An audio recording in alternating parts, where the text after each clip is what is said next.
सबसे पहले आज की तमाम बड़ी खबरें नॉनस्टॉप न्यूज में। सरकार और किसानों के बीच आज छठे दौर की बातचीत हुई। इस बातचीत में दोनों पक्षों के बीच दो मुद्दों पर सहमति बनी। कृषि मंत्री नरेंद्र सिंह तोमर ने कहा कि किसानों से 50% मुद्दों पर सहमति बन चुकी है।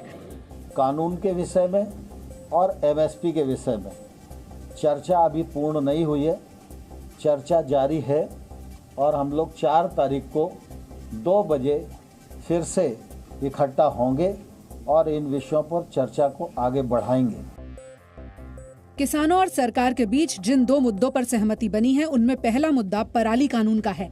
सरकार ने कहा कि पराली कानून वापस ले लिया जाएगा। इसके साथ ही सरकार ने ये भी कहा कि नए बिजली विधेयक में किसानों को सिंचाई पर दी जा रही सब्सिडी को खत्म नहीं किया जाएगा।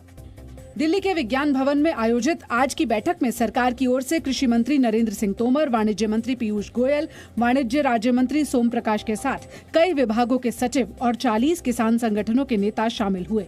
किसानों ने आज भी बैठक के दौरान खुद का लाया हुआ खाना ही खाया। केंद्रीय मंत्रियों ने भी किसानों का लंगर खाया।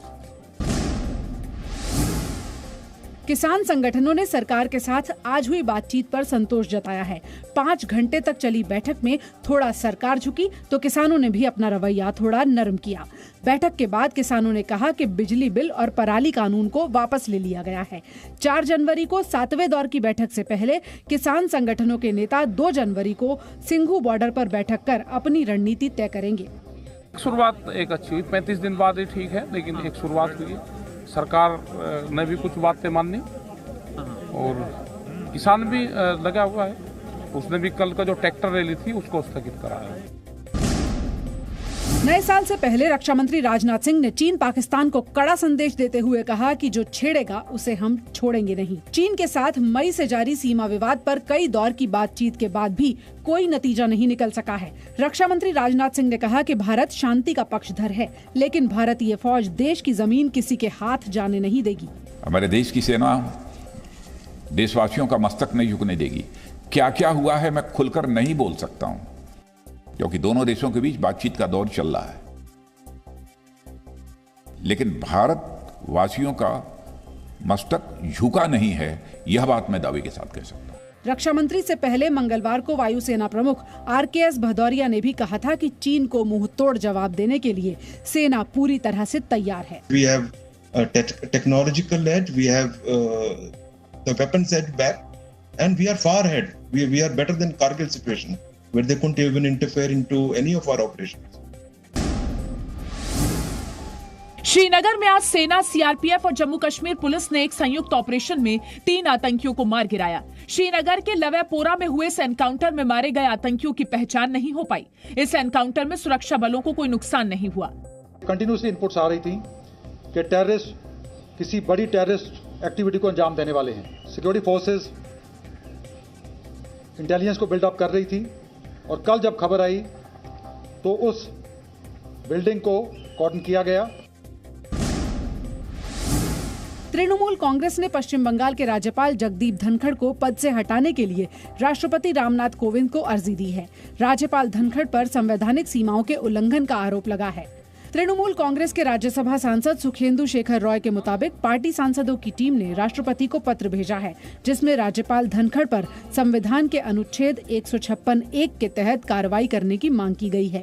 सारे संवैधानिक प्रावधान, सारे प्रशासनिक नियम सबको ठुकरा के वो हर रोज कुछ न कुछ बोल रहे हैं। बीजेपी ने राज्यपाल जगदीप धनखड़ का बचाव करते हुए कहा कि वो संवैधानिक सीमाओं में ही रहकर काम कर रहे हैं।